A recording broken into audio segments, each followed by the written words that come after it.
Hello friends, welcome once again.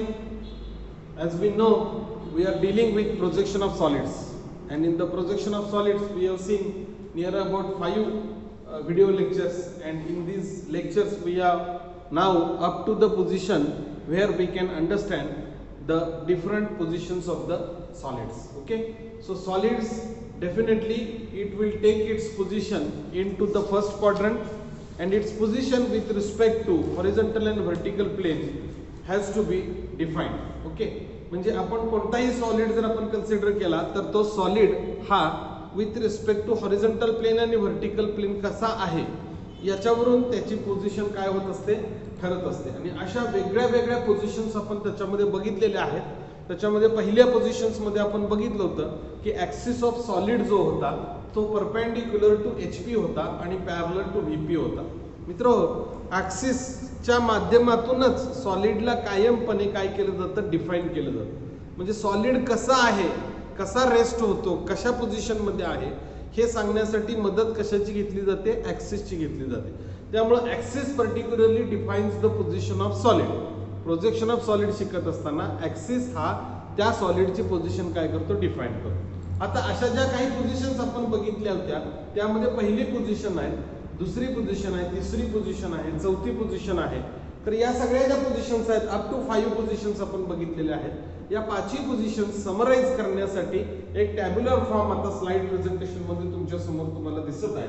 तर पहिली position मी त्याच्यामध्ये वाचतोय बघा, पोझिशन्स ऑफ सॉलिड. या स्लाइडचं नाव आहे position in projection of solids. आणि याच्यामध्ये आपण काय करत आहोत तर सॉलिडची पोझिशन कशी आहे ही डिफाईन झाल्यानंतर फ्रंट व्ह्यू आणि टॉप व्ह्यू यापैकी प्रायोरिटीनं कोणता व्ह्यू पहिल्यांदा काढायचा याचं टॅब्युलर फॉर्म मध्ये बरोबर लिस्टिंग आपण याच्यामध्ये केलेलं आहे. लक्षात घ्या मित्र, मागच्या प्रत्येक लेक्चर मध्ये कोणता व्ह्यू पहिला काढायला सुरुवात करायची हे मी तुम्हाला सांगितलेलं आहे. आणि त्यानुसारच मी हा जो पोर्शन आहे ब्लॅकबोर्डचा याच्यावरती सुद्धा तुम्हाला ड्रॉ करतानाच काय प्रिकॉशन घेऊन काढायचं आणि सगळ्यात पहिल्यांदा काय काढायचं हे सांगण्यात आले. तरी सुद्धा ऍट द एंड ऑफ दिस म्हणजे सगळ्या पोझिशन्स आपण शिकलेलो आहोत, बरोबर आहे की नाही. आपण आता प्रॉब्लेमला सुरुवात करणार आहोत, त्याच्या आधी आपल्याला एक्झिस्ट म्हणून या सगळ्या पोझिशन्स मी तुम्हाला सांगत आहे. तर मित्र, पहिली पोझिशन आहे याच्यामध्ये असं म्हटलंय axis of the solid perpendicular to HP and parallel to VP. जेव्हा सॉलिडचा ऍक्सिस परपेंडिक्युलर टू HP असतो मित्र, आपण एक्झाम्पल कन्सिडर केलं होतं सॉलिडचं सिलेंडर असतं. सॉलिडचं जेव्हा ऍक्सिस परपेंडिक्युलर आपण असं म्हटलं तर ऍक्सिस म्हणजे इमॅजिनरी लाईन आहे. आणि सॉलिड जर सिलेंडर कन्सिडर केला तर त्याच्या टॉप फेस मध्ये सर्कल असतं, बॉटम फेस मध्ये सर्कल असतं. आणि याच्यातून जाणारी जी इमॅजिनरी लाईन आहे मित्र, त्या इमॅजिनरी लाईनला आपण ऍक्सिस असं म्हणतो. हा सॉलिड बघा आणि याच्यातून जाणारी इमॅजिनरी लाईन.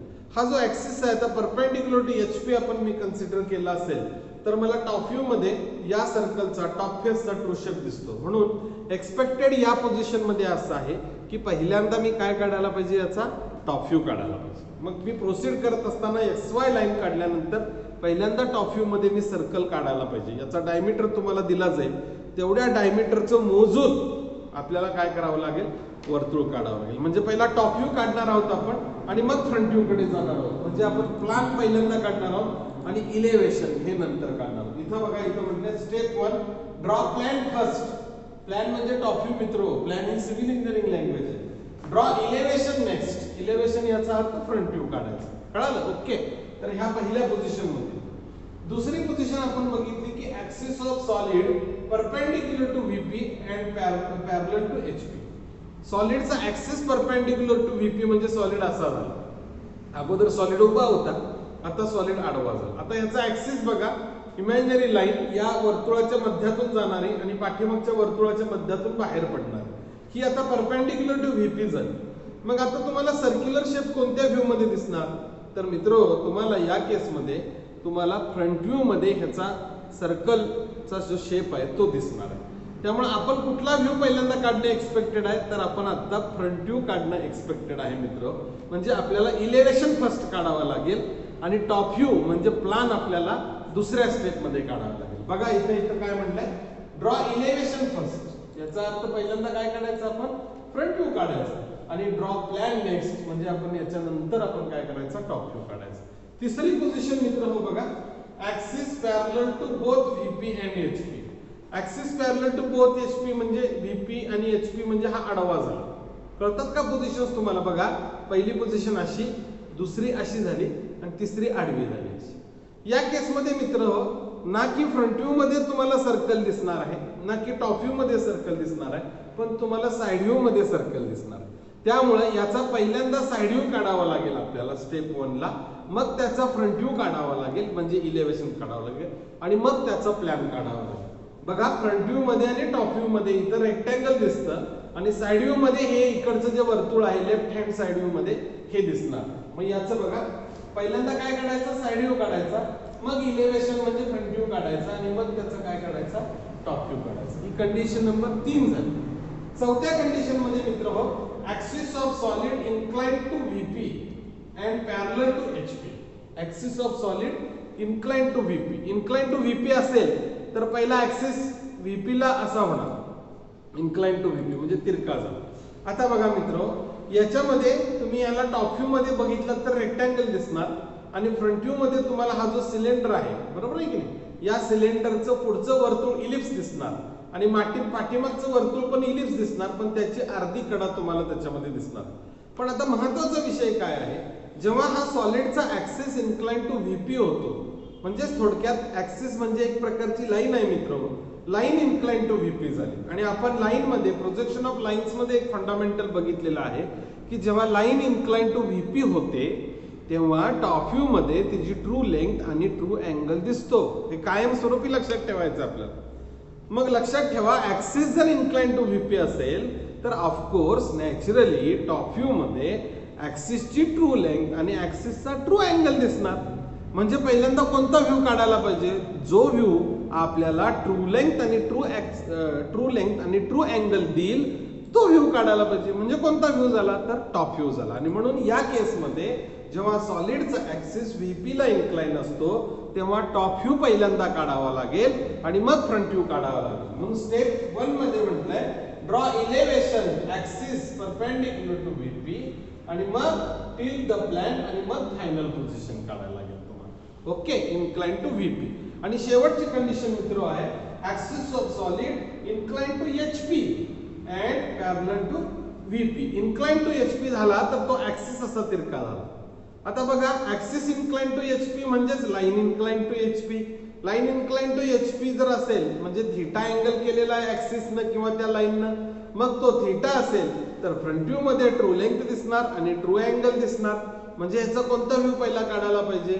ऍक्सिसची ट्रू लेंग्थ आणि ट्रू अँगल दिसणारा व्ह्यू म्हणजे आता फ्रंट व्ह्यू आहे मित्र. आणि म्हणून याचा फ्रंट व्ह्यू पहिला काढावा लागेल आणि मग आपल्याला टॉप व्ह्यू काढावा लागेल. आणि इथं बघा, म्हणून draw plan axis perpendicular to HP and then till the elevation. तर अशा पद्धतीनं आपल्याला जो इन्क्लाइन टू HP असेल तेव्हा इथं बघा, सॉलिडचा इन्क्लाइन टू HP असेल तर पहिल्यांदा आपल्याला हा फ्रंट व्ह्यू काढायला पाहिजे. इथं प्रिंटिंग मध्ये चूक आहे, इथं प्लॅन असं म्हटलंय मित्र, तर इथं काय पाहिजे?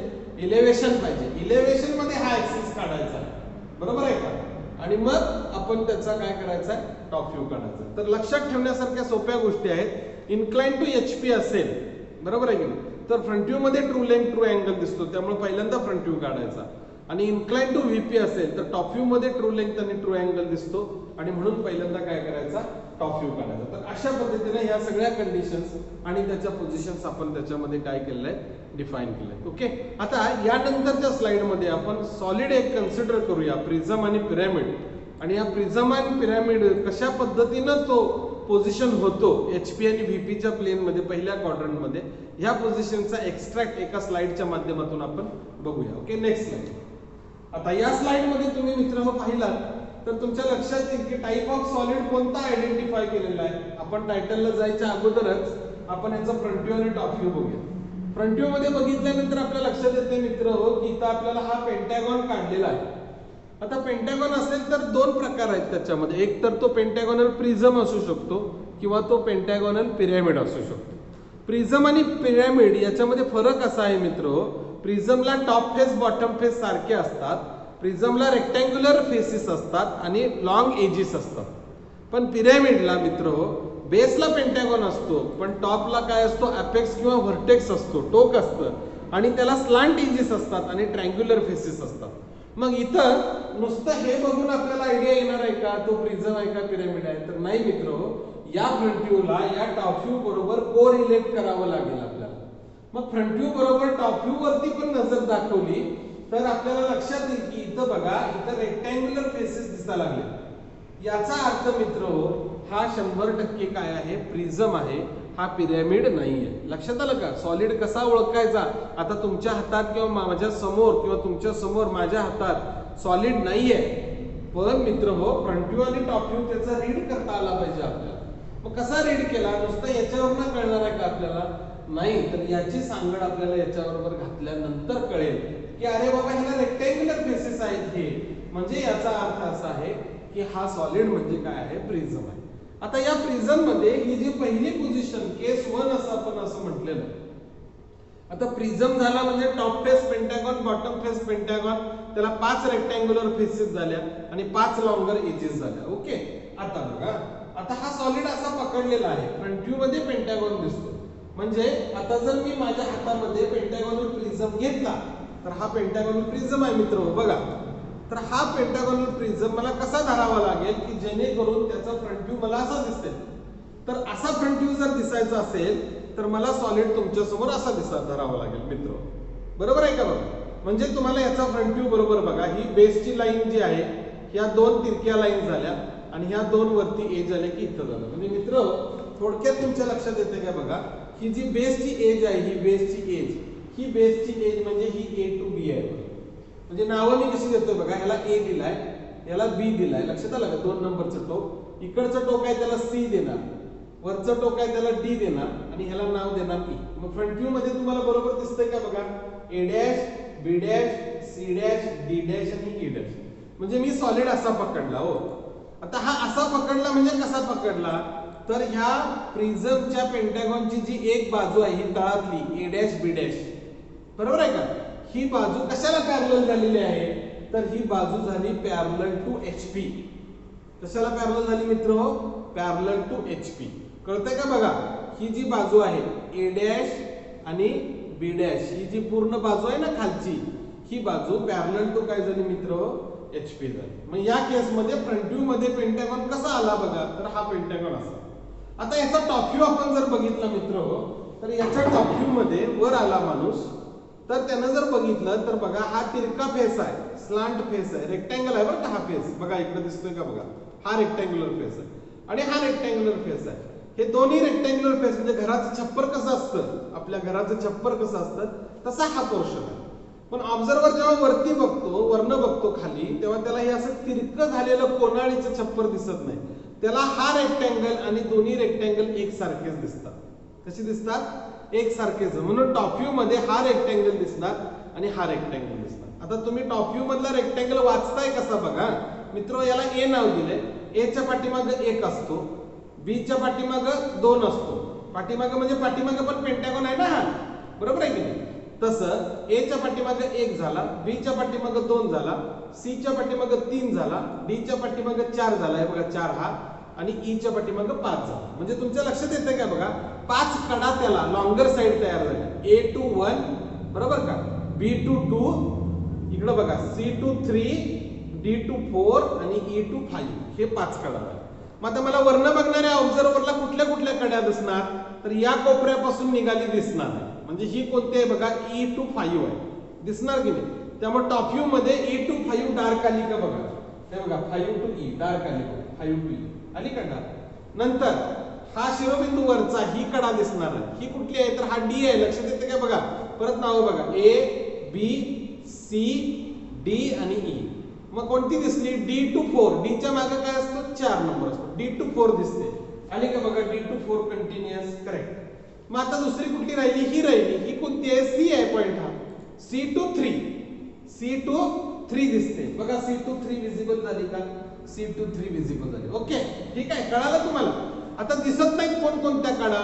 या 1 2 3 दिसल्या, म्हणजे 5 पैकी 3 दिसल्या, म्हणजे राहिल्या किती? 2 राहिल्या मित्र. 2 कुठल्या कुठल्या राहिल्या? हे बघा, ही राहिली. हा कोपरा A आहे, A to 1 डॉटेड, आणि हा B आहे, B to 2 dotted. A to 1 dotted आणि B to 2 दिसते का? ही कडा, ही कडा A to 1 आहे, आणि ही कडा B22 आहे मित्र. त्यामुळे A21 डॉटेड आली बघा, A21 आणि B22 डॉटेड झाली. ओके. आता पुढं वर्ण बघणाऱ्या ऑब्झर्व्हरला ह्या सगळ्या पाचही बाजू हा पेंटॅगॉन वर्ण बघताना हा पूर्ण पेंटॅगॉनचा फेस एका सरळ रेषेत दिसणार, बरोबर आहे. हा जो सरळ रेषेत दिसणारा तो हा रेष, ही कडा आहे, ही कडा आहे. म्हणजे याच्यामध्ये तुम्हाला लक्षात येईल A to B कडा आहे, B to C कडा आहे, C to D कडा आहे, D to E कडा. आता असंच पाठीमागे आलो आपण तर पाठीमागचा पेंटॅगॉन आहे त्याला नाव आहेत 1 2 3 4 आणि 5. काय नाव आहे? 1 2 3 4 5. आता हा सुद्धा पेंटॅगोनल फेस आहे, जसं हे दिसतंय तसं इथं पाठीमागं पण आहे. तर हा सगळा फेस जेव्हा ऑब्झर्व्हर वर्ण बघतो तेव्हा त्याला एका सरळ रेषेच्या फॉर्म मध्ये दिसतो, कारण एका प्लेन मध्ये येतो. आणि म्हणून हे बघा, ही आहे एज, इथून इथपर्यंत डार्क झाली बघा, दिसतंय का तुम्हाला? आता तुमच्या लक्षात येते का बघा, हा जो टॉप व्ह्यू जो आहे, हा टॉप व्ह्यू एवढा रेक्टँगल हा XY ला चिकटून आला. XY ला चिकटून याचा अर्थ आहे मित्र, हा जो पेंटॅगोनल प्रिझम आहे हा तुमचा VP मध्ये रेस्ट होतो. असा कसा झाला? VP त रेस्ट झाला बघा. हा ब्लॅकबोर्ड म्हणून जर तुम्ही व्हर्टिकल प्लेन घेतली तर हा सॉलिड तुमचा असा आहे. मग या सॉलिडला तुम्ही टॉप व्ह्यू वरनं जेव्हा बघता तेव्हा असा पेंटॅगॉन आहे, तसा पाठीमागे जो पेंटॅगॉन आहे, याच्या पाठीमागे जो पेंटॅगॉन आहे, हा पेंटॅगॉन ऑब्झर्व्हरनं वरनं बघितला तर तो या फळ्याला चिकटून दिसतो. म्हणजे ही जी एज इथं काढलेली आहे आपण मागच्या पेंटॅगॉनला रिप्रेझेंट करणारी ही एज मित्र, ही एज XY लाईनला चिकटून आहे. याचा अर्थ याचा मागचा पेंटॅगॉन जो आहे तो मागचा पेंटॅगॉन व्हर्टिकल प्लेन मध्ये आहे. कुठं आहे? व्हर्टिकल प्लेन मध्ये आहे. लक्षात आलं? समजा हा व्हर्टिकल प्लेन पासून एवढ्या अंतरावर पुढे जर असता तर ही लाईन इथं न चिकटता तेवढ्या अंतरानं खाली आली असती आणि इथून खाली तुमचा सॉलिड तुम्हाला दिसला असता. तर मित्र, हे अंडरस्टँडिंग ड्रॉइंग मध्ये होणं खूप गरजेचं आहे. तर अशा पद्धतीने आपल्या लक्षात येईल मित्र की हा सॉलिडचा सरफेस म्हणजे पाठीमागचा पेंटॅगॉनचा सरफेस XY ला चिकटून आला. याचा अर्थ मागचा पेंटॅगॉन जो आहे तो अखंड पेंटॅगॉन कशामध्ये आहे तर तो व्हर्टिकल प्लेन मध्ये आहे. त्यामुळे तो XY लाईन वरती आला. समजा तो ह्या प्लेन पासून काहीशा अंतरावर असता तर तो इथं न सुरू होता कुठून सुरू झाला असता? इथून खाली सुरू झाला असता. आणि एवढं अंतर आपल्याला इथं दाखवावं लागलं असतं. दुसरी गोष्ट, आता फ्रंट व्ह्यू मध्ये तुम्ही बघत असताना ह्याची जी एज आहे AB ही XY लाईनच्या वर आहे. याचा अर्थ हा पेंटॅगॉन HP ला टच करत नाही. HP ला टच करत असता तर तो असा झाला असता आणि VP ला पण टच करत असता तर असा झाला असता. मित्रो, हा माझा तळ हात म्हणजे हॉरिझॉन्टल प्लेन आहे आणि हा मागचा हात जो आहे म्हणजे व्हर्टिकल प्लेन आहे. अशी पोझिशन असती तर त्याचा हा जो रेक्टँग्युलर फेस आहे तो HP वर आणि पाठीमागचा पेंटॅगॉन VP वर. असं नाही मित्र दिलेलं, आपल्याला असं दिलंय. म्हणजे HP पासून याचा अंतर आहे काय, आणि हे जे अंतर आहे ते अंतर म्हणजे ह्या AB मध्ये आणि XY मध्ये असणार अंतर आहे मित्र. लक्षात आलं का बघा? मग याला आपण असं म्हणू शकतो या केस नंबर 1 ला बेस एज त्याची जी आहे AB ही पॅरलल टू VP. जर एजच्या माध्यमात डिफाइन केलं तर base edge parallel to VP. आणि म्हणून ही जर कंडिशन मित्र तुम्ही इथं पहिली वाचली, base edge parallel to HP म्हणून, base edge parallel to HP, VP नाही बरं का, sorry, base edge parallel to HP. किंवा दुसरं काय म्हणता येईल आपल्याला, तर हा जो फेस आहे पूर्ण हा फेस बघा, एज आणि फेस दोन वेगळ्या गोष्टी आहेत. आता आपण डिफाइन केलं की ही base edge parallel to HP म्हटलं, पण या बेस एजला समाविष्ट होणारा एक फेस आहे रेक्टँग्युलर, बरोबर आहे की? त्याला कसं वाचलं होतं आपण? A, बरोबर आहे का बघा? A च्या पाठीमागे 1, नंतर इकडचा 2 आणि B. A1 2 B असा चार बाजू असणारा रेक्टँगल आहे. हा जो रेक्टँग्युलर फेस सुद्धा आहे, हा फेस सुद्धा पॅरलल टू HP चा आहे मित्र. म्हणून इथं एक नंबरची कंडिशन नुसत्या बेस एज मध्ये डिफाइन केलेली आहे. पण जर तिला मी फेस न डिफाइन केली, फेस न, तर फेसला मी असं म्हणू शकतो की हा जो फेस आहे अख्खा फेस हा कसा आहे? पॅरलल टू HP आहे. कारण हे फक्त प्रिझम मध्ये शक्य आहे, कारण त्याची एक बाजू पॅरलल आहे. याचा अर्थ त्या बाजूने समाविष्ट केलेला एक फेस आहे चार बाजूचा, तो सुद्धा पॅरलल टू HP आहे. तर मित्र, मला वाटतं ही तुम्हाला पहिली कंडिशन फ्रंट व्ह्यू आणि टॉप व्ह्यू कसा आला याचं लॉजिक तुम्हाला याच्यामध्ये खूप चांगल्या पद्धतीने कळलेलं आहे. लक्षात आलं? म्हणून लक्षात ठेवा, ऑब्जेक्ट हा नुसता एका व्ह्यूवर अंदाज करायचा नाही, तर पहिल्या व्ह्यूला, कुठल्याही व्ह्यूला फ्रंटला टॉप बरोबर कोरिलेट करायचं. फ्रंट XY पासून वर काढला याचा अर्थ त्याचा XY पासून अंतर आहे. टॉप XY ला चिकटून काढला याचा अर्थ तो कुठला तरी भाग त्याचा सरफेस असेल तर तो सरफेस त्याचा कशामध्ये आहे, VP मध्ये आहे, असं त्याचं इंटरप्रिटेशन त्याच्यामध्ये होतंय. आणि अशा पद्धतीनं कंडिशन नंबर 1 आपण सॉलिड मधली स्टडी केलेली आहे, ज्याच्यामध्ये base edge of pentagonal prism is parallel to HP किंवा rectangular face containing that edge is parallel to HP. मित्रांनो, ती रेक्टँग्युलर फेसची कंडिशन दिलेली नाहीये, तरीही मी तुम्हाला सांगायला लागलोय, कारण ऍडिशनली अशा पद्धतीने सुद्धा आपण त्याला डिफाइन करू शकतो. तर ही पहिली कंडिशनचं इंटरप्रिटेशन आपण आता याच्यामध्ये केलेलं आहे. बरोबर आहे. आता यानंतरच्या स्लाइड मध्ये आपण दुसरी तिसरी यातली कंडिशन काय करूया, आपण रेफर करूया. Okay, thank you.